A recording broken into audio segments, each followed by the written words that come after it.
Eh ben, bonjour à toutes, je suis ravie de vous retrouver pour un nouveau cycle de webinaire de My Happy Job à l'occasion de la sortie des nouveaux livres de notre collection aux éditions Vibert. Donc on va démarrer ce webinaire qui du coup aujourd'hui va parler mais surtout aux femmes forcément et aux femmes actives. Donc j'ai le plaisir d'accueillir Bérangère Touchman. Bonjour Bérangère. Bonjour, bonjour à toutes. Alors, on est ici pour parler de votre nouveau livre qui s'appelle Working Mum, 10 séances d'auto-coaching pour réinventer sa vie. Alors, autant dire qu'avec l'année qu'on passe, on est de plus en plus nombreuses à avoir des envies de changement. Donc, la clé va être de réussir à se réinventer et on va essayer de voir avec vous comment s'y prendre et comment lever certains obstacles et certaines peurs. Et on ne sera pas toute seule pour animer ce webinaire. On a le plaisir d'accueillir avec nous Marine Defresne. Bonjour Marine. Bonjour. Vous êtes l'une des cofondatrices des Louves. Bonjour à tous, merci d'être là. Ben, avec grand plaisir, merci à vous. Vous avez préfacé le livre du coup de Bérangère Working Mum. Et pour vous expliquer un petit peu le fonctionnement de ce webinaire, donc je vais laisser la parole à Bérangère qui va se présenter et présenter son sujet pendant un petit quart d'heure. Et ensuite, on fera un débat avec Marine et Bérangère pour partager leur expérience parce que du coup, vous avez deux entrepreneuses avec vous. Donc, je trouve ça très intéressant de pouvoir partager leur vécu. Et ensuite, on laissera une bonne demi-heure de questions-réponses. Donc, n'hésitez pas à poser vos questions dans le chat et moi, je les relayerai du coup d'ici une demi-heure. Et comme ça permettra d'organiser les questions. Donc, n'hésitez pas. Vous pouvez aussi partager vos témoignages, c'est toujours intéressant. Donc pour ça, utilisez l'onglet conversation et vous pouvez nous poser vos questions dès maintenant. Et je tiens aussi à dire, voilà, on a beaucoup parlé de la fermeture des librairies et de l'accès aux livres en ce moment pendant le confinement. Donc n'hésitez pas, les livres sont toujours disponibles en ligne, mais aussi il y a de plus en plus de librairies qui s'organisent en click and collect et il y a des cartes de France qui sont disponibles pour voir un petit peu les librairies autour de vous qui se sont mobilisées pour pouvoir faire du retrait commande. Donc voilà, n'hésitez pas à aller aussi voir si le livre est disponible en ligne et près de chez vous et ça permettra aussi de faire vivre les librairies de proximité. Et en ce moment, c'est important. Je vais te laisser la main, Bérangère. Donc, Yes. je te laisse du coup à la fois présenter ton nouveau bébé et Ouais. puis nous expliquer un petit peu ce qu'on peut mettre en place pour se réinventer. Yes, ben, merci pour cette introduction. Donc mon nouveau bébé, oui, c'est le quatrième en fait, puisque moi j'ai deux petites filles, Valentine et Suzanne, et j'ai une entreprise et maintenant ce livre. Donc je vais me présenter plus avant. Au niveau du PowerPoint, c'est OK? Oui, vas-y. Hop. Nickel. Je vais le suivre en même temps chez moi. Bon, je me présente rapidement et je présente coaching de carrière. Moi, aujourd'hui, je suis là, je vous parle en tant que conférencière, autrice, coach, chef d'entreprise. Mais avant ça, je me suis reconvertie, moi, pour en arriver là. J'ai réinventé ma vie il y a 10 ans. Oui, il y a 10 ans maintenant. Et avant, j'étais cadre dans l'agroalimentaire, cadre commercial et marketing dans des entreprises de l'agroalimentaire.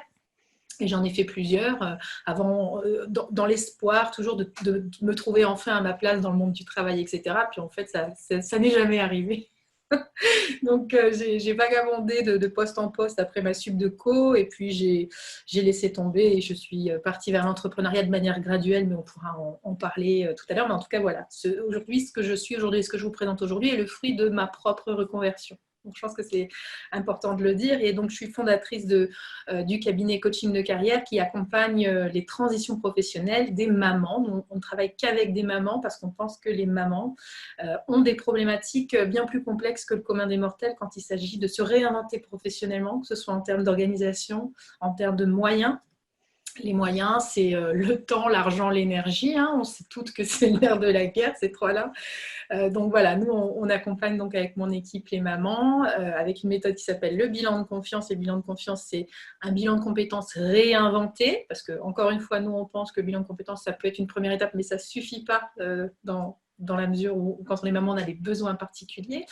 Et maintenant, le livre, donc, Working Mum, 10 séances d'auto-coaching pour réinventer sa vie.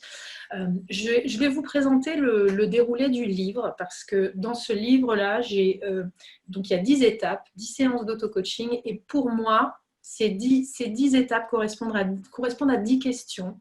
Et si vous prenez vraiment en main ces 10 questions-là, vous y voyez beaucoup plus clair sur comment vous réinventer, mais comment vous réinventer de manière durable aussi.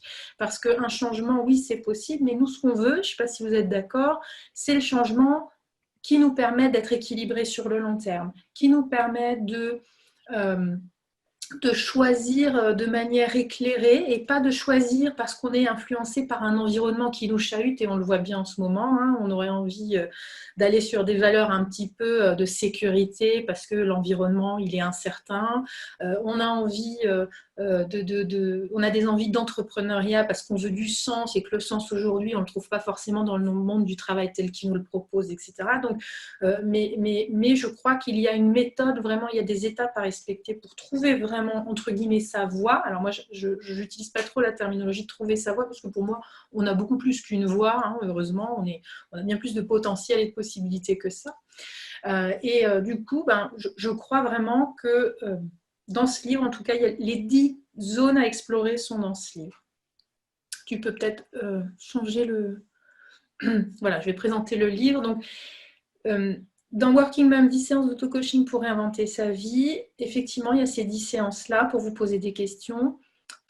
Alors, réinventer sa vie, attention, ça ne veut pas dire changer forcément radicalement de vie professionnelle, parce que si vous avez une grosse envie de changement, elle peut être très grosse cette envie de changement, mais si vous partez du principe que votre réalisation professionnelle ne pourra se faire que par un changement radical qui va aller peut-être vers une création d'entreprise, où vous allez percevoir du risque et ça va vous mettre mal à l'aise, ou vers une reconversion et encore là vous allez percevoir du risque et ça va vous mettre mal à l'aise, etc.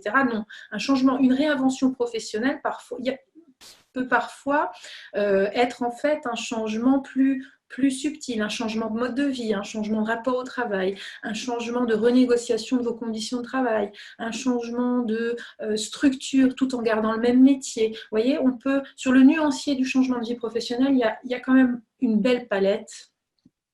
Je crois que pour faire les bons choix de réinvention, il est bien de s'être posé les questions sur toutes les nuances de la palette. Voilà. Et ce livre, il propose justement de visiter, d'explorer toutes les nuances de la palette, que ce soit de la négociation de meilleures conditions de travail, parce qu'un passage à temps partiel, ça vous redonnerait du souffle, à le grand saut de l'entrepreneuriat, en passant par la reconversion, la recherche d'emploi, le changement aussi d'attitude et de posture dans votre propre poste de travail, parce que parfois, une envie de réinvention professionnelle est en fait déclenchée par un souci relationnel avec votre boss ou avec votre collègue.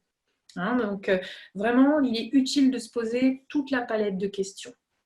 Voilà, donc avec ce livre, vous allez pouvoir faire le point et vous ouvrir le champ des possibles parce qu'effectivement, je peux tout à fait comprendre que par les temps actuels, vous dire je dois créer mon entreprise parce que je me sens par exemple, je sais pas, inadaptée au monde du travail comme moi, je vous ai témoigné que j'avais pu me ressentir à l'époque, il est assez facile de se décourager parce que la montagne, elle paraît trop haute à gravir maintenant là.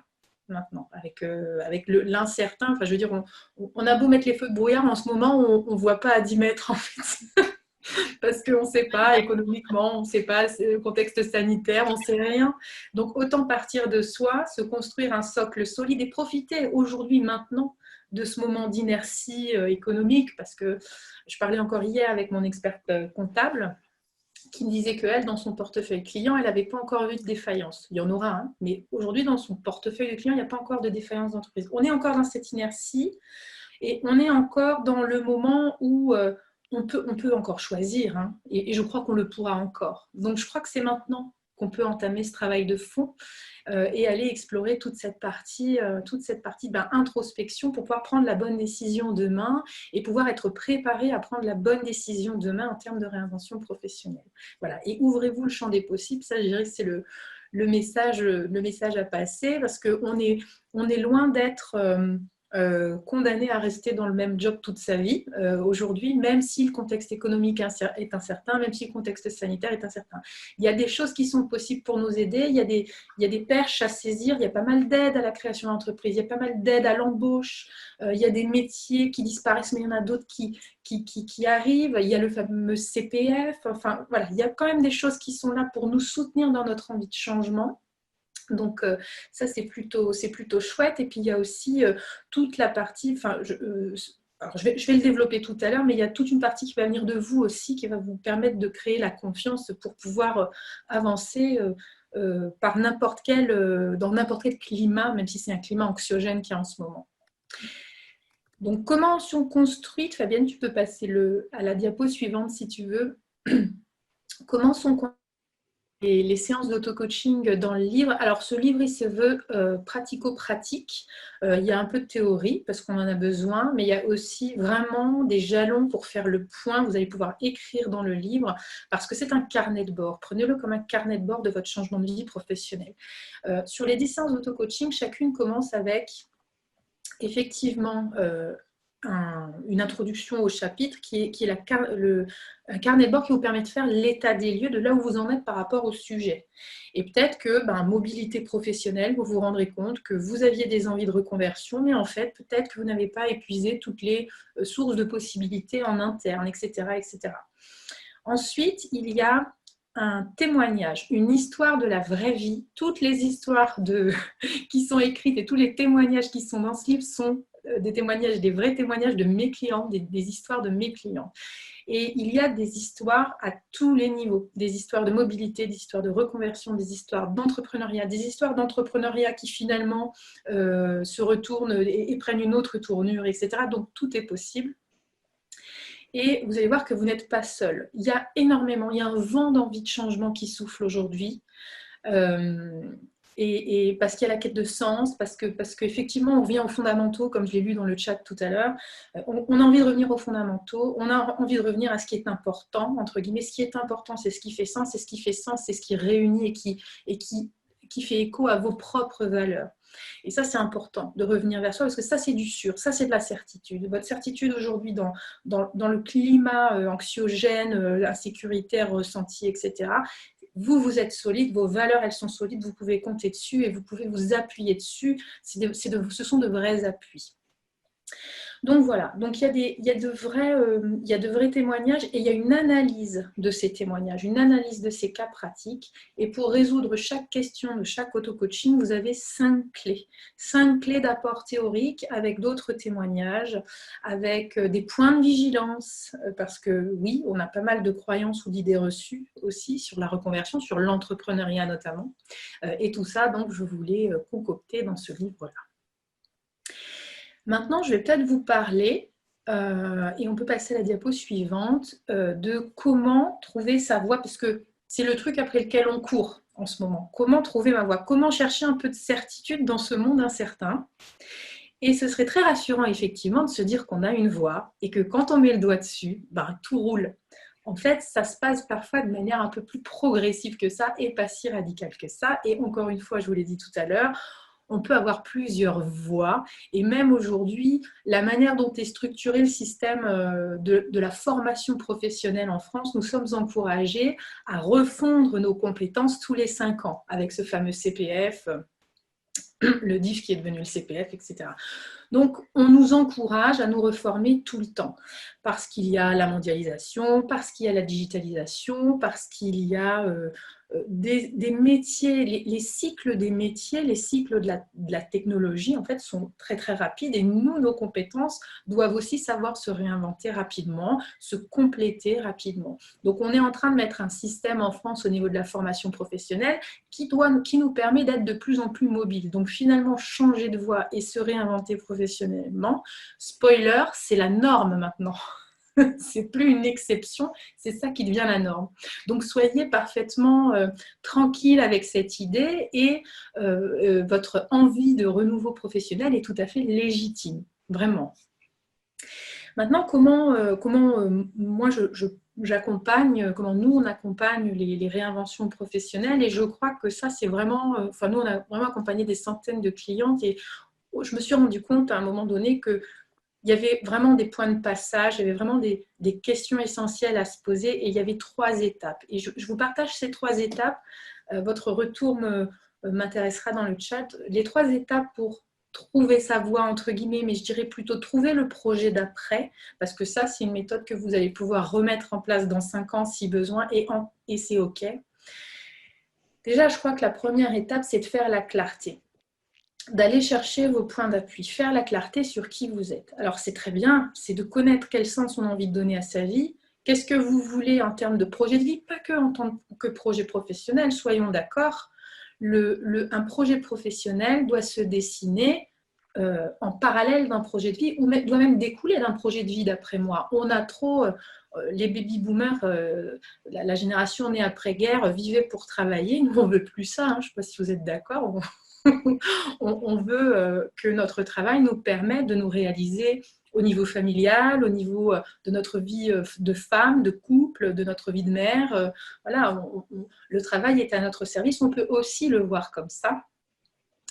Je crois qu'il faut être très clair avec ce qu'on veut et comment on voit la vie, plutôt que tiens, qu'est-ce que je pourrais faire? Tiens, qu'est-ce qu'il faudrait que je fasse? Tiens, qu'est-ce qu'on attend de moi? Ça, c'est très féminin aussi. Faire ce qu'on attend de nous. Hein. C'est culturel, hein, tout ça. Et du coup, parfois, on a les radars qui sont brouillés et on savoir ce qu'on veut et pourquoi on est fait, mais c'est aussi parce qu'on est déconnecté de nos propres besoins. Donc je crois que la première étape pour vraiment trouver une voie durable, la voie d'après mais la voie durable, c'est de se connecter à ce qu'on est, à ce qu'on veut et s'autoriser à le faire, vraiment. Donc ça, c'est la partie introspection. La deuxième partie, ça va être de rétablir la confiance. Parce que je ne sais pas si vous avez déjà eu dans votre entourage des gens qui ont fait un bilan de compétences et qui n'ont pas mis en place, par exemple, ensuite le projet intellectuel qu'elles avaient ou qu'ils avaient élaboré. Là, c'est ça. Vous allez pouvoir, en fait, avoir un projet professionnel intellectuellement très, très bien ficelé, avec un business plan, voilà, tout validé, super. Vous aurez du mal à vous lancer si vous n'avez pas le capital confiance suffisant. Et souvent, j'entends chez mes clientes, je me lancerai quand j'aurai confiance en moi. En fait, non. En fait, ça, c'est une erreur. L'idée, c'est d'abord de créer... C'est faire qui amène la confiance. Avoir confiance en soi et avoir confiance en son projet, avoir confiance en l'environnement, c'est aller vérifier qu'en fait, de petites choses, de petits pas les uns après les autres sont possibles. Et avoir confiance, c'est se sentir capable de faire. Donc, plus vous allez faire des petits pas, des petites initiatives, des prises d'informations, aller écouter un podcast, aller vous renseigner sur Internet, sur un métier, voilà, il y a des tas de choses qui vont vous permettre de faire un pas, puis un pas, puis un pas pour établir la confiance. Jusqu'au moment où vous vous rendez compte que vous avez agi 365 fois cette année, vous avez pris une action par jour, vous avez agi 365 fois cette année, et du coup, vous en avez quand même réalisé des choses. Ah, super, je suis confiante et parce que je sais que je peux y arriver. Allez, maintenant, je continue. Donc, c'est vraiment les petits pas. La confiance en soi, ça s'établit avec des petits pas. Ça, c'est vraiment important. Donc, ça veut dire que vous avez le droit d'agir sur votre réinvention professionnelle, même avant, et surtout avant de vous lancer. Hein, un projet professionnel, c'est pas un matin, je me lève et je démissionne, au revoir président, et je saute dans le vide. C'est je construis petit à petit, je construis chaque marche de mon escalier, et au bout d'un moment, je me rends compte que je suis en haut de l'escalier. C'est ça. Et ensuite, l'idée, ça va être de garder la motivation. Quand on est maman, il y a les fameux le fameux triptyque des ressources qu'il nous faut quand on veut changer de vie professionnelle et qui nous manque tout le temps, structurellement, c'est temps, argent, énergie. Et ou alors ça nous manque réellement, ou alors on a peur que ça nous manque, donc on n'y va pas. Et pour garder la motivation, enfin, ça va être un jeu d'endurance, hein, ça va être une course d'endurance, et pour garder la motivation sur le long terme du changement professionnel, parce qu'une reconversion, c'est 2 ans, 3 ans. Hein. Une création d'entreprise, ça se fait très rapidement, mais le temps que ça se développe, parfois ça dure pareil, 2 ans, 3 ans. On dit qu'il faut 3 ans pour se faire une clientèle, par exemple pour les coachs. J'ai vu qu'il y avait une coach tout à l'heure dans le chat. Voilà.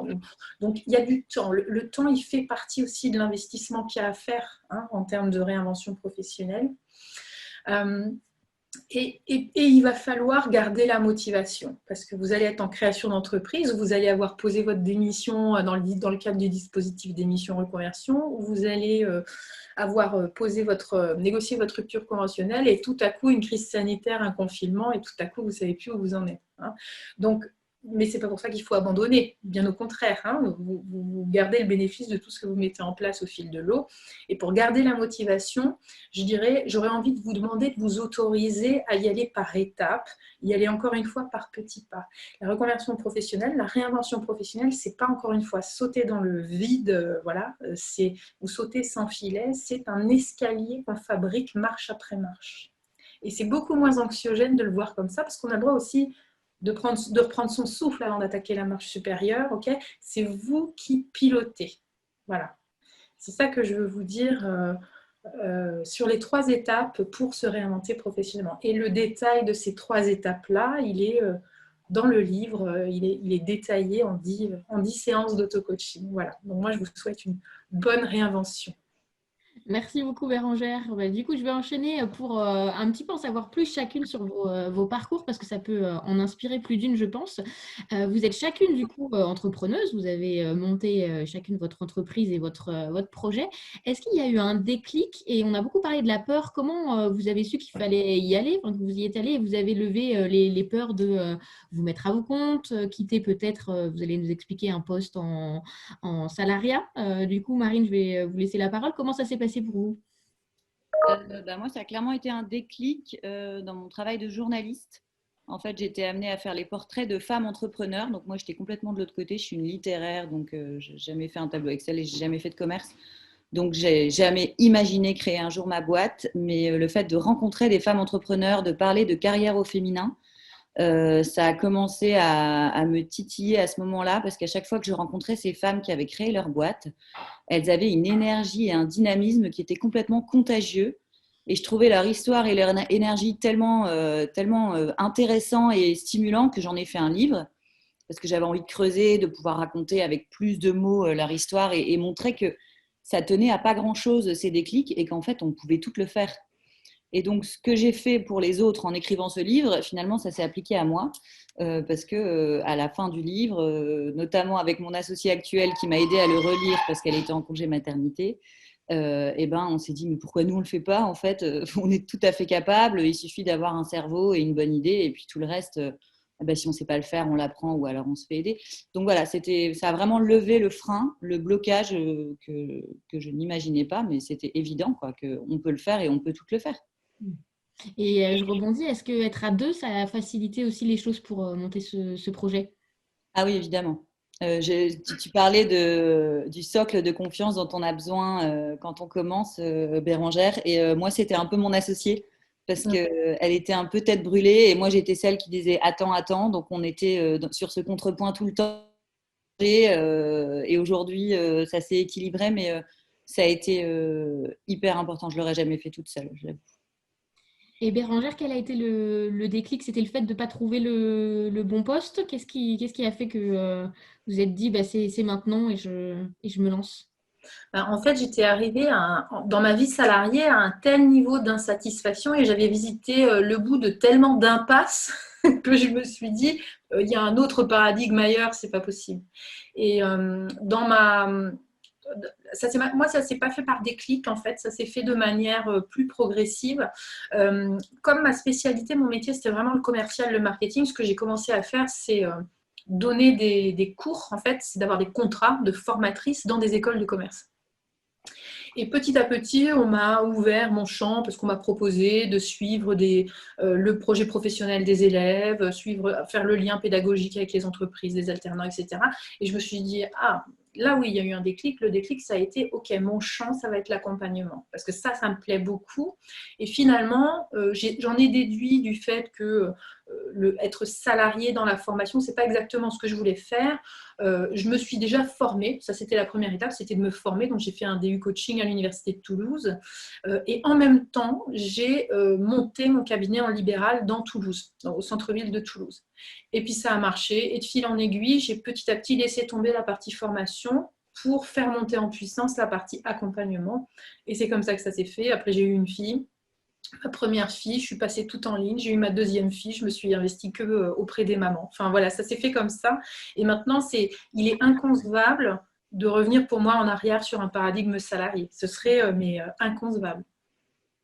Et alors, beaucoup de témoignages nous font part d'envie d'entreprendre ou alors de début d'entrepreneuriat. Quels seraient vos conseils, vous qui êtes deux entrepreneuses plus expérimentées, pour réussir en tout cas, essayer de tout concilier? Parce que quand on se met à son compte, c'est souvent avec l'envie de se dire que on va réussir à mieux concilier vie pro, vie perso et à avoir, comme vous le disiez tout à l'heure, non seulement le projet qui nous plaît, mais la vie qui va avec. Qu'est-ce que vous avez appris de vos premières années d'entrepreneuriat pour justement que le travail n'occupe peut-être pas trop de place? Je commence. Oui. Si on parle d'entrepreneuriat, je veux quand même défaire une idée reçue qui est que c'est vraiment l'idéal quand on est maman, notamment pour tout concilier, vie pro, vie perso, parce que oui, ça offre vraiment beaucoup de souplesse et beaucoup de liberté. Mais le principe d'avoir son entreprise, c'est que, comme on le dit, c'est son deuxième, son troisième ou son premier bébé. Et que, désolé, mais si vous n'êtes pas là pour ne serait-ce que verser les salaires un 1er août ou répondre à votre banque ou répondre à un client, personne d'autre va le faire à votre place. Donc, vous déconnectez jamais vraiment. Donc, si on a envie de pouvoir déconnecter vraiment, soit il faut avoir une associée béton sur laquelle 2 semaines par an, on peut compter pour faire un vrai cut. Mais sinon, je me suis fait la réflexion après les vacances de Toussaint, on coupe jamais. Mais on n'a pas envie. C'est ça la liberté. Donc voilà, je trouve que ce qui est génial quand on a sa boîte, c'est qu'on est fier, on est responsable, on est libre. Mais voilà, la responsabilité et la chance de cette liberté vont ensemble en fait. Je suis d'accord. D'ailleurs, dans le livre, j'en parle sur le chapitre Tenter le grand saut de l'entrepreneuriat. Il y a une sociologue française qui s'appelle Julie Landour qui a mis vraiment en lumière la conclusion de cette étude-là, parce que la grosse idée reçue, c'est en devenant ma propre patronne, je vais pouvoir m'affranchir de certaines choses et je vais pouvoir avoir un meilleur équilibre. Et en fait, ce qu'ont prouvé les études de Julie Landour, c'est que quand on est indépendant, on travaille environ 5 heures de plus hebdo. On a beaucoup moins de visibilité sur les heures de travail qu'on va passer la semaine suivante. Et plusieurs paramètres comme ça qui font qu'en fait, on travaille plus. Parce qu'il y a aussi, et je crois que c'est très important, il ne faut pas oublier qu'on n'est pas seul à entreprendre. Notre conjoint, il doit aussi être là pour nous permettre de nous sentir plus équilibrés. Parce qu'il est super facile quand vous lancez votre commerce en ligne depuis la maison, allez, du matériel de puriculture, etc. Vous bossez de la maison, vous n'avez pas encore de bureau. Et ben vous allez être tenté d'aller sortir la lessive, d'aller repasser une chemise, d'aller faire 2 courses vite avant que ça ferme. Enfin voilà. Et du coup, vous travaillez pas moins. Et d'autres études ont aussi prouvé que l'investissement du conjoint était très important dans la possibilité que les femmes entrepreneuses ont à pouvoir se libérer du temps. Donc, je crois qu'un facteur clé de succès vraiment d'une entreprise, quand on est mampreneuse, un facteur clé de succès, c'est de définir les règles du partage du travail domestique et du travail éducatif. Parce que parfois, vous allez avoir un client que vous allez devoir prendre à 18h et à 18h, ça tombe mal. Donc, il faut que quelqu'un prenne le relais pour vous. Et c'est très important, c'est un travail d'équipe. Tout comme depuis la nuit des temps, les femmes ont mis leur carrière, entre guillemets, entre parenthèses pour permettre aux hommes d'aller gagner plus et d'être davantage disponibles en entreprise. Le partage du travail, ce n'est pas fait de manière égalitaire. Et là, quand vous allez, et c'est très important, quand vous allez entreprendre, il va être important de vous poser cette question et de vous la poser à 2, si vous êtes en couple. Et il a été évoqué les différents chemins pour s'épanouir justement au travail. Il n'y a pas que la reconversion totale, il n'y a pas que l'entrepreneuriat. Quels sont les ingrédients, selon vous, qui font qu'on est une working mom épanouie? S'il n'y a pas une recette miracle, il y a plein de chemins différents, mais qu'est-ce qui fait qu'on se sent épanoui? Qu'est-ce qui vous semble important? Moi, c'est de mettre le plaisir au centre de tout. Le plaisir, c'est l'envie de départ qui a fait que vous avez créé cette boîte et d'essayer, même si, comme tout le monde, il y a 60% de c'est compliqué, c'est pas toujours simple, mais il faut garder au moins 40-30% de plaisir, de dire ça, j'aime ce que je fais. Là, tout d'un coup, dans cette mission-là, en fait, ça a évolué et je fais même plus ce que j'aimais faire. Donc là, il y a un problème. Et c'est ce que j'ai réalisé en préparant un peu cette conférence, c'est que il faudrait se remettre en question tout le temps et c'est sain. En fait, se dire tout le temps, ah là, mais ça fait 1 an que je prends plus de plaisir, qu'est-ce qui va pas et ça arrive aussi quand on est entrepreneur. Enfin, ça arrive à tout moment, dans n'importe quelle situation. Donc, pour moi, mettre le plaisir au centre pour avoir l'envie, et je pense que les bonnes idées, elles viennent de là, c'est essentiel. Bérangère? Oui, je dirais que oui, le plaisir, il est très lié au sens. On a du plaisir quand ce qu'on fait a du sens. Et je crois que là, il y a un phénomène, une lame de fond hein, sur revenir aux fondamentaux, revenir aux choses essentielles. Les choses essentielles, c'est ce qui fait sens. C'est votre vision du monde, c'est ce qui fait sens. Donc, je crois que une bonne réinvention professionnelle doit reposer sur une base, sur un socle solide. Et encore une fois, le socle solide, c'est vous. Donc, votre réinvention doit partir de vous. Si vous avez fait le travail, je dirais, préparatoire à ce changement, que vous l'avez fait correctement, que vous avez bien tout exploré, forcément, les choix que vous allez faire vont aller dans le sens de ce qui résonne profondément avec ce que vous êtes, donc qui va vous amener du plaisir, donc qui va vous amener de la motivation sur le long terme, donc qui va faire que vous allez être en confiance pour prendre les bonnes décisions, parce que vous allez être dans votre zone, dans la zone dans laquelle vous êtes pleinement compétente, je dirais. Et alors, avant de passer aux questions des participantes, on vit une année très particulière avec la crise sanitaire. On est dans notre deuxième confinement. Pour certaines, la crise équivaut à un licenciement ou un changement parfois subi de carrière. Quel serait le message que vous avez envie de passer aux working moms qui nous écoutent aujourd'hui en cette fin d'année 2020? Ah bah moi, je trouve que le sujet est hyper adapté, se réinventer, et ça nous oblige à nous réinventer, ça oblige tout le monde à se réinventer, et je trouve ça presque sain. Comme je disais, on a toujours besoin d'un retour sur soi et d'un retour sur ce qu'on fait, et tout ce temps qu'on va avoir, parce qu'on ne peut pas trop sortir, parce qu'on le passe avec nos enfants, je sais que ça fait un petit peu monde des bisounours, mais on peut l'investir et retrouver ce qui nous fait vraiment plaisir avec moins de contraintes sociales, réfléchir à ses futurs projets, sa future boîte ou son futur passe-temps. Je trouve ça assez... profitons de ce temps, en fait, que d'habitude, on n'a pas. Là, on en manque tout le temps, donc on en fait une opportunité. Ouais, très bien. Bérangère? Moi, je dirais qu'il y a un autre ingrédient, à mon sens, qui est vraiment très important, c'est le collectif. Alors, ça peut être complètement fou dans une période où on est vraiment encouragé à se replier sur l'individuel parce qu'il faut garder de la distance avec les autres, parce qu'il y a un climat insécuritaire, on a peur de sortir, etc. Mais je crois que la force du collectif est importante. On a besoin de soutien. Il faut se soutenir. Je crois en la sororité, je crois en le collectif. Soutenons-nous les unes les autres. Il est important pour votre projet de réinvention, qu'il soit entrepreneurial, qu'il soit reconversion, vous ne pouvez pas rester seul. Il faut vous nourrir de l'œil de l'autre, du feedback de l'autre.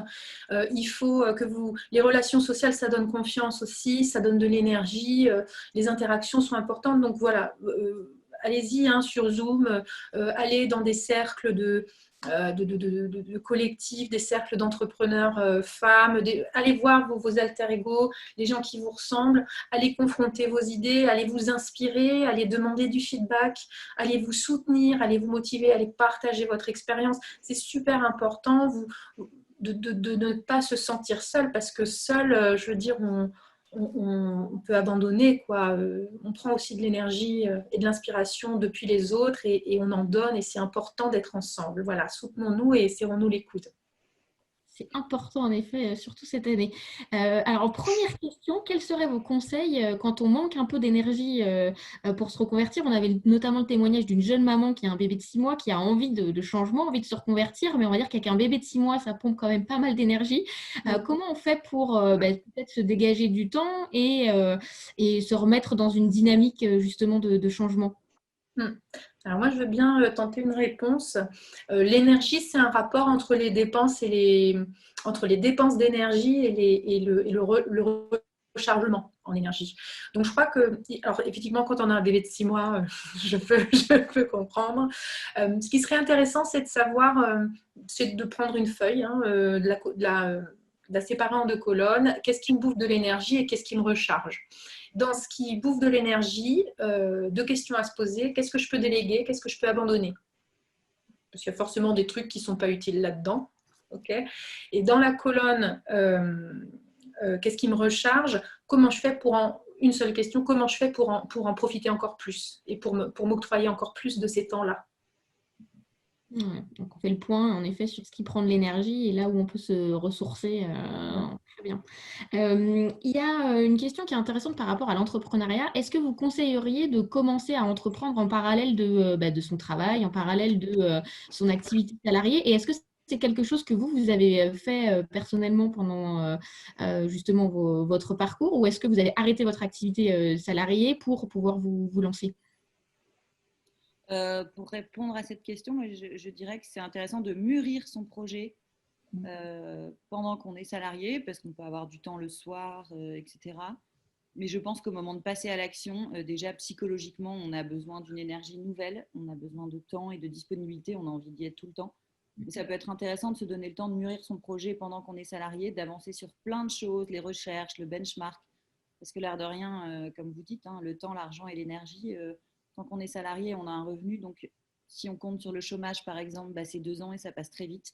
Donc, il vaut mieux gagner du temps et le soir et le week-end, avancer sur son projet tant qu'on est salarié et arrêter vraiment quand c'est le moment, quoi. Je suis assez d'accord. Alors moi, je propose souvent à mes clientes qui veulent faire ça parce qu'effectivement, c'est un moyen en fait de garder le côté sécurité entre guillemets financière, même si je pense qu'aujourd'hui en CDI, la sécurité n'est plus si évidente. Et l'insécurité n'est pas non plus si évidente dans la partie entrepreneuriale. Hein, donc ça, c'est aussi des croyances à re-questionner. Mais moi, ce que j'aime bien proposer à mes clientes, c'est de tester un side business. Alors aujourd'hui, moi, je travaille aussi avec une croyance avec mes clientes qui veulent partir dans l'entrepreneuriat, c'est que le digital est indispensable. Quelle que soit l'activité qu'on souhaite lancer, il y aura toujours dans l'ADN de cette activité, à mon sens, aujourd'hui, en 2020, et compte tenu en plus de tout ce qui est en train de se passer, le besoin d'être soutenu par une structure digitalisée. Et la bonne nouvelle, alors la nouvelle qui va demander un petit peu d'effort, c'est que ça demande des compétences, mais aujourd'hui, il y a pléthore de prestataires qui sont capables, si vous êtes encore en poste et que vous avez de la trésorerie, vous pouvez missionner quelqu'un pour vous créer votre site internet plutôt que d'aller essayer de le dépatouiller vous-même sur Wix, etc.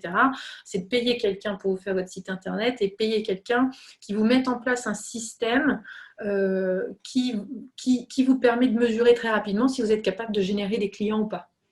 Et ça, le seul système connu aujourd'hui qui vous permette de travailler pour vous quand vous dormez ou quand vous êtes en poste, c'est le digital, parce que votre site internet, c'est votre commercial 24 heures sur 24. Donc, le digital, je pense, est vraiment, vraiment important.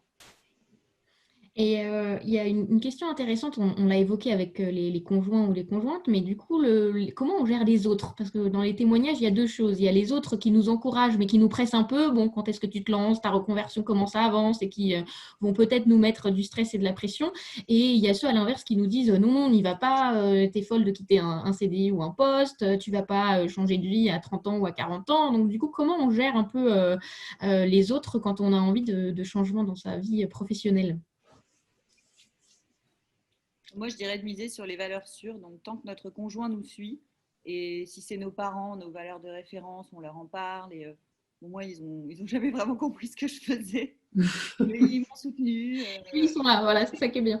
Il faut en parler aux gens, mais après, quand on est entrepreneur, on apprend très vite que quoi qu'il arrive, quand on vous demande comment va votre boîte, vous dites que ça va très bien. De toute façon, sauf à votre mari ou à votre meilleure copine qui sait que parfois c'est dur, etc. Mais on est entrepreneur et on est le drapeau, l'étendard de sa boîte. Donc de toute façon, on devra toujours dire à tout le monde que ça cartonne, que ça va, qu'on a des projets. C'est toujours le cas, mais il y a des moments où, comme tout le monde, on n'en peut plus. Et il faut adopter un peu une façade. Donc si on a peur de se faire ébranler par les commentaires des autres, il faut bien choisir ceux à qui on va en parler en détail. Et les autres, on a déjà le pitch de l'entrepreneur. Alors je vais faire ceci, cela, c'est tout. On est ouvert aux autres idées, mais on reste perméable. La confiance, elle est là et personne ne peut me sortir de mon... Faut pas écouter tout le monde. Ouais, on fait le tri. C'est vrai que les autres, en fait, ça fait partie de l'environnement, les autres. Donc, il y a deux moyens, je pense, de passer outre, ou en tout cas de ne pas se laisser ralentir, parce que c'est précieux de pouvoir garder de l'endurance, etc. C'est d'avoir un cap, de savoir où on va, parce que ça, c'est sécurisant, c'est solide et on a une ligne droite à tracer. Et au niveau de l'énergie, au niveau de nous, nos ressources qu'on est capable de mettre en place, il est important qu'il y ait du sens. Parce que quand il y a du sens, on est quand même un peu inarrêtable. Hein, ce vers quoi on va, ça fait sens pour nous. Que ce soit du sens dans l'objet de l'entreprise ou dans le mode de vie que ça va nous permettre d'avoir à terme. Parce que oui, hein, au bout d'un moment, quand votre entreprise elle fonctionne, vous pouvez vous souffler, vous libérer du temps, vous avez une équipe, vous déléguez. Enfin, voilà, on n'est pas tout le temps confondu avec sa boîte. Et à un moment donné, on peut aussi s'en extraire quand ça finit par bien marcher, etc. Et c'est pour ça qu'on le fait. Hein. Mais tout à l'heure, quand je disais compliquer l'équilibre, oui, au début. Hein, au début et quand on fonctionne seul. Mais après, l'idée, c'est que ça décolle.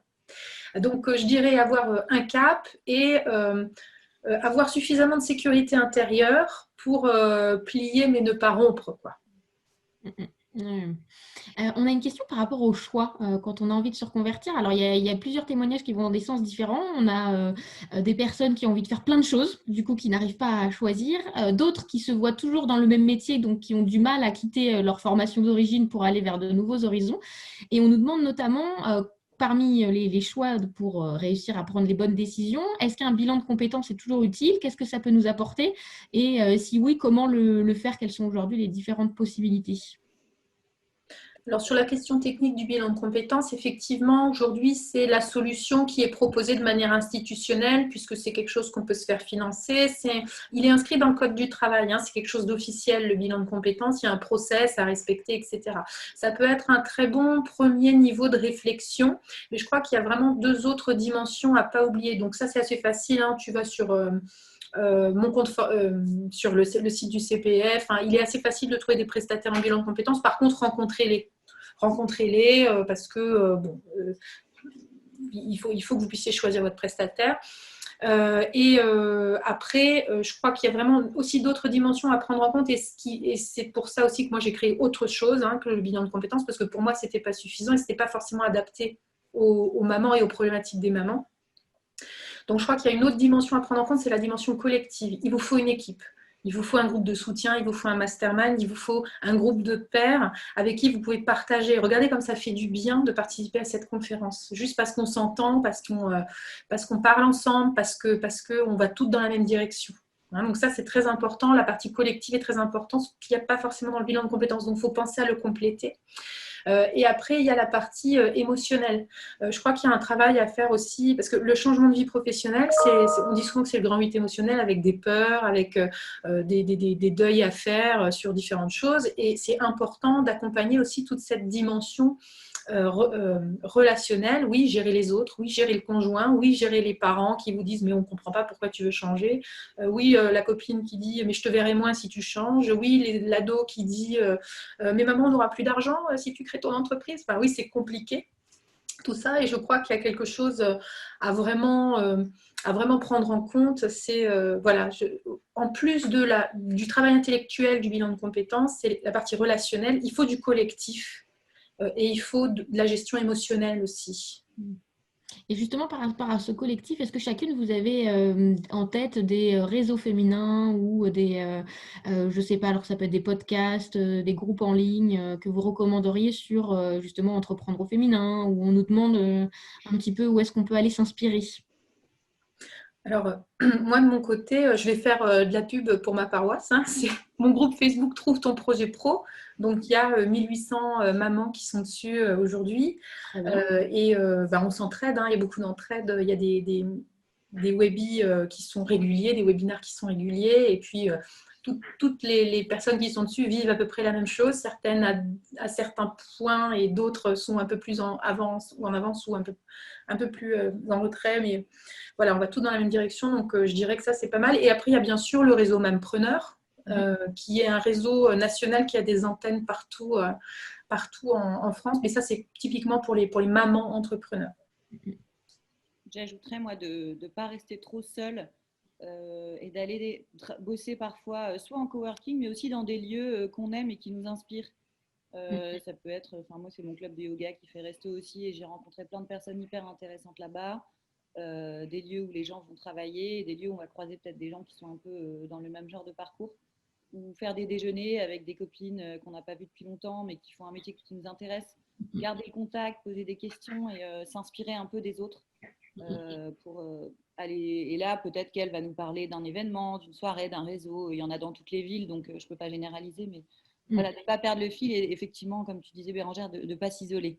Oui, ouais, ouais. Le réseau est important et il n'y a pas en effet que le réseau strictement professionnel. Et n'hésitez pas aussi en ligne. Que ce soit LinkedIn, où il y a plein, je dirais qu'il y a les en ligne est important, et aussi au niveau local, il y a plein d'associations aussi féminines régionales, donc ça vaut le coup d'aller voir en effet selon votre secteur d'activité. On nous demande aussi par rapport aux peurs, et on manque parfois de confiance en soi, on l'a évoqué, on a peur des fois du côté financier. Avant de se lancer, quels seraient vos conseils là-dessus pour que la peur ne nous paralyse pas? Alors, la question financière, elle est importante, surtout pour les mamans, parce qu'il y a quand même une culture qui a traîné pendant des années, des dizaines d'années, où il y avait une incompatibilité entre mère de famille et argent, réussite, richesse, et même entre femmes, hein, plus largement entre femmes et richesse, enfin voilà, argent. Donc il y a des choses qui semblaient incompatibles, mais aujourd'hui qui sont, enfin voilà, on a le droit de s'y autoriser. Dans la peur financière, enfin, j'entends dans la question qu'il y a j'ai peur de manquer d'argent en fait. En fait, il y a deux choses pour aller vérifier et pour aller travailler ça.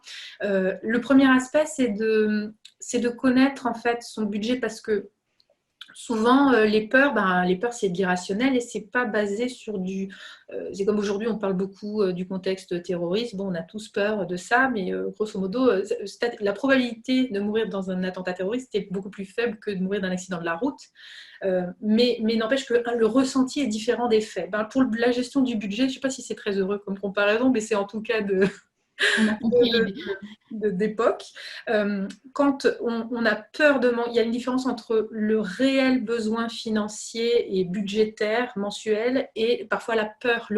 Donc la peur, c'est lié au rapport à l'argent et le budget, c'est lié à la gestion. Et ça, c'est très différent. Et une fois déjà qu'on a compris ça, il y a peut-être des choses qu'on peut modifier ou voir autrement. Et comment on gère? On nous demande aussi quand les deux, le conjoint et soi-même, on est entrepreneur, est-ce que c'est quelque chose qui est envisageable, ou est-ce que c'est complètement fou de se dire que non, il en faut au moins un des deux en CDI bien stable? Alors moi, j'ai été dans ce cas. C'est plus le cas depuis un an, mais c'était un petit peu en même temps vertigineux parce qu'on se disait mince, on n'a pas de bouée de sauvetage en cas de Covid. Et j'avoue que cette année, on était bien content que mon mari, même si finalement nous, ça nous a pas vraiment impacté sur le chiffre d'affaires, etc. Mais la peur, comme tu disais, tu vois, la peur du manque de fil pour nous récupérer si ça croule. Mais je pense aussi que c'est vraiment une chance parce qu'on se comprend C'est vrai. et on peut se soutenir. Donc, après, il faut quand même qu'il y ait une des deux boîtes qui soit un peu solide. Si on part de zéro tous les deux, je pense que c'est quand même dangereux. Décaler un peu dans le temps, pas les deux en même temps. Oui. Ouais, ouais. Bérangère? Oui, je dirais que c'est un travail d'équipe, hein. C'est un travail d'équipe, donc je pense que c'est à mettre en perspective aussi avec la manière dont le couple fonctionne, la manière dont on communique, la manière dont on décide de prendre sa place chacun dans le couple. Parce que moi, j'ai vu déjà des femmes qui avaient besoin, qui avaient envie de changer, et puis qui se sont fait couper l'herbe sous le pied par un conjoint, par manque de communication, ou parce que ça a toujours été comme ça, c'est monsieur qui passait avant les besoins de madame, etc. On a des projets comme ça qui se sont fait couper l'herbe sous le pied, et ça ne crée pas une situation saine. Donc l'idée, c'est vraiment se dire que chaque projet est important, et comment on fait ensemble en équipe pour trouver un terrain où tout le monde se sent bien dans son activité professionnelle et se sent à sa place dans son activité professionnelle. Alors Marine, on a une question sur les envies de reconversion dans le journalisme. Quelles seraient les recommandations pour essayer si certains ou certaines ont envie voilà, d'aller découvrir le monde du journalisme? Alors, si je devais devenir journaliste aujourd'hui, vu qu'aujourd'hui, avec Instagram et globalement le digital, chacun a son propre média, hein, tout le monde peut dire son avis et être cru par tout le monde. J'ai l'impression d'être déjà de l'ancienne génération, mais je dirais de commencer par devenir son propre média et d'avoir un compte Instagram cohérent avec des points de vue et des textes ou des liens vers des textes ou des photos intéressants, devenir le petit journaliste de son confinement Et puis, être formé quand même, parce que même si c'est pas un métier que tout le monde peut faire, contrairement à ce qu'on entend en ce moment. Et il y a un peu de méfiance vis-à-vis de ce métier, alors que c'est des gens qui cherchent la vérité, qui cherchent l'ouverture et le contact avec les autres. Et il faut se former quand même. Il y a des règles et il y a une éthique. C'est un métier. Donc, se former à distance et puis s'y coller sur les réseaux sociaux, hein, c'est le meilleur moyen, je trouve. Y mettre, en effet, commencer par la pratique aussi. On parlait tout à l'heure de tout concilier et on a des questions sur justement est-ce que c'est possible de tout concilier entre la vie de couple, la vie de famille, le nouveau projet, le sport, les loisirs, la vie sociable quand on pourra à nouveau en avoir une, ou est-ce que selon vous forcément il faut faire des compromis et parfois mettre certaines choses entre parenthèses? Bon, je réponds et puis après, Bérangère, je pense que tu auras une partie à nous donner. Moi, je pense que c'est pas possible. Sans être négative, je pense que tant qu'on revoit pas ses priorités, c'est pas possible. Mais la vie, elle est longue. Et puis, la première année d'un enfant, la priorité, c'est l'enfant. Donc, il faut arrêter d'être frustré de ne pas pouvoir faire de la gymnastique toute la journée parce qu'on a l'enfant qui est là. Donc, essayer de profiter du présent. Moi, je suis beaucoup mieux depuis que je vis dans l'instant présent. Donc, ne pas être au boulot quand je suis avec mes enfants, accepter que je dors pas beaucoup, donc oui, il faut que je me couche à 9 heures, donc non, je peux pas lire autant de bouquins que je voudrais. Donc, accepter que à chaque époque, à chaque période, c'est priorité. Et puis, ça ne nous empêche pas d'avoir le cerveau actif, je trouve. Donc, on peut toujours réfléchir à ce qu'on va faire après, le noter sur un petit carnet, se dire que quand on aura du temps, on fera ça, et quand on sera à la retraite, on fera ça. Et je trouve ça sympa aussi de se projeter, mais voilà, non, on ne peut pas tout faire le même jour et tout faire bien et en étant heureux surtout. Oui. Je suis bien d'accord avec ce que tu dis, Marine. L'équilibre, c'est vraiment l'équilibre, c'est-à-dire tu marches sur un fil et tu essayes de ne pas tomber ni à droite ni à gauche. Donc, c'est une vigilance de tous les instants et c'est un calcul de tous les instants. Ça demande même des efforts de travailler à son équilibre parce que tu vas, je sais pas, gérer différemment certaines choses. Tu vas devoir arbitrer. Oui, c'est un travail de rester équilibré. Surtout qu'on a des tendances, moi je sais que j'ai la tendance à trop travailler, j'ai dû me gendarmer pour ne travailler que 20 heures par semaine, prendre toutes les vacances scolaires, ne pas ouvrir mes mails, il y a des choix à faire, il y a des choses auxquelles renoncer. Donc effectivement ce que tu dis c'est juste parce qu'il y a des moments dans la vie tout simplement où tu dois t'autoriser à être pleinement quelque chose, pleinement mère, la première année de ton enfant, pleinement working girl avant d'avoir eu ton enfant, voilà, tu dois t'autoriser et accepter parce que les objectifs de vie changent aussi. Voilà, donc c'est un réajustement vraiment tout le temps. Et je crois qu'il y a aussi être vigilant, être bienveillante et indulgente vis-à-vis de soi-même. Il ne faut pas oublier que les femmes aujourd'hui, elles ont toutes les casquettes. Hein. Elles ont la réussite professionnelle, la réussite dans le couple, la réussite. Il faut être une femme épanouie, il faut être une mère épanouie, il faut être professionnellement épanouie, réussir, etc. Ça, ce sont de nouvelles exigences parce que les femmes, elles ont été cantonnées à l'espace domestique pendant très très longtemps et ça fait peu de temps finalement à l'échelle de l'histoire qu'elles sortent de leur cocon domestique et c'est pas pour ça qu'on leur donc elles vont dans la vie professionnelle et c'est pas pour ça qu'on leur enlève de la charge au niveau domestique et au niveau éducatif. Donc il y a aussi dans les choix que tu as à faire pour te sentir équilibré, il y a aussi renoncer parfois à des choses qui sont très très anciennes. Voilà, qu'est-ce qu'on dirait de moi si c'est pas du tout moi qui faisais, par exemple, je sais pas, qui faisait les devoirs avec les enfants. Qu'est-ce qu'on dirait de moi si? Est-ce que je suis une bonne mère si? Et du coup, tu es tout le temps en train d'essayer de satisfaire à des exigences sociales, des exigences professionnelles, des exigences même toi vis-à-vis de toi-même, parce qu'on voudrait pouvoir tout faire, tout porter, sauf que c'est pas possible. En fait, c'est pas possible, donc il faut choisir. Et l'idée, c'est la question à se poser, c'est comment j'arrive à choisir en étant bien dans mes pompes. Et quel que soit le curseur, hein, quel que soit le côté que tu choisisses, parce que tu peux tout à fait choisir d'investir à fond ta vie professionnelle et que ce soit papa qui s'occupe des enfants, c'est tout ça, c'est OK. Mais l'idée, c'est que ce soit entendu dans le couple de manière à ce que personne ne soit lésé. Voilà, c'est ça, je pense. Alors, beaucoup vous remercie parce qu'on a une telle pression en effet à vouloir être épanoui, à tout réussir dans tous les domaines et à tout concilier que ça fait du bien d'entendre vos témoignages. Et est-ce que c'est aussi l'idée de dire stop à la perfection? C'est-à-dire on l'a lu un petit peu au travers de ce que vous dites toutes les deux, c'est aussi de ne pas mettre la barre trop haut et peut-être de faire les choses sans vouloir atteindre à chaque fois la perfection de la mère parfaite, de l'entrepreneuse qui réussit tout et de mettre peut-être pas la barre trop haut. Évidemment. Évidemment, et puis cette perfection, on se l'est imposée à nous-mêmes, mais nos enfants, ils sont très contents de manger des pâtes et du jambon tous les jours. Alors, s'ils en mangent 4 fois par semaine, c'est pas grave. Donc oui, oui, carrément, enlever tout ça, on s'en fout. Tout va bien. La seule responsabilité qu'on a, c'est vis-à-vis d'eux, et qu'ils se sentent bien, et qu'ils soient souriants, et qu'ils se sentent aimés. Et du coup, tout le reste, c'est nous qui nous le mettons.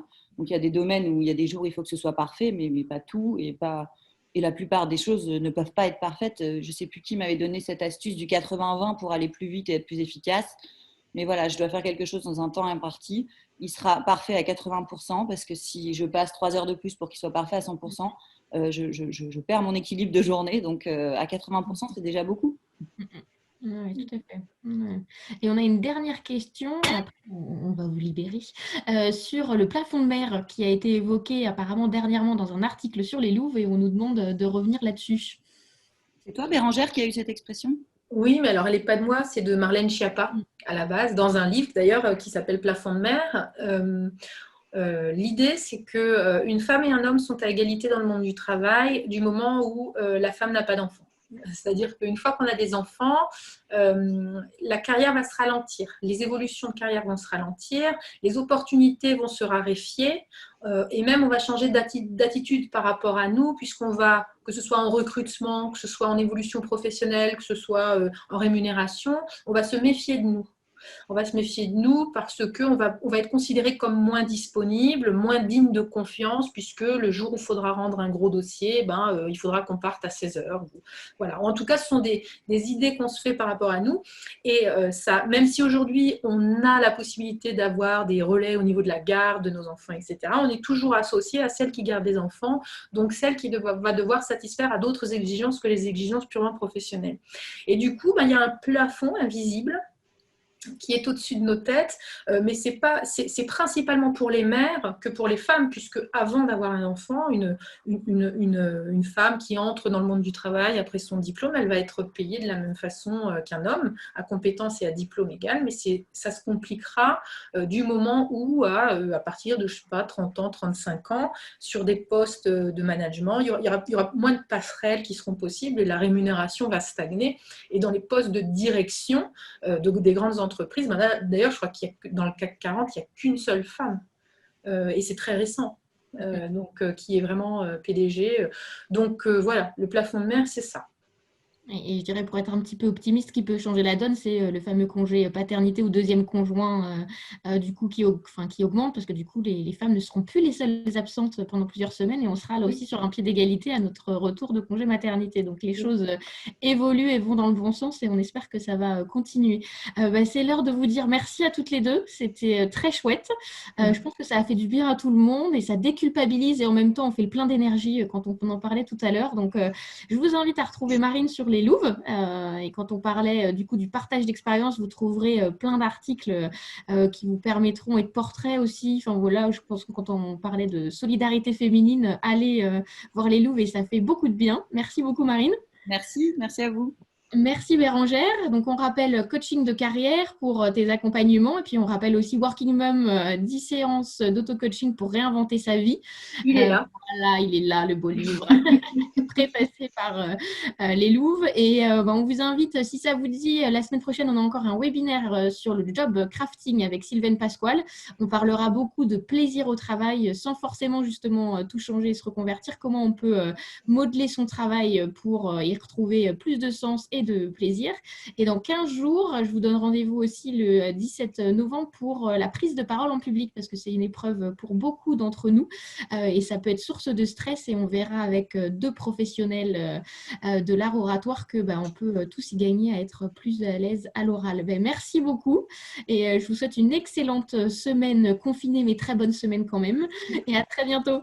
Merci. À bientôt, merci. Merci.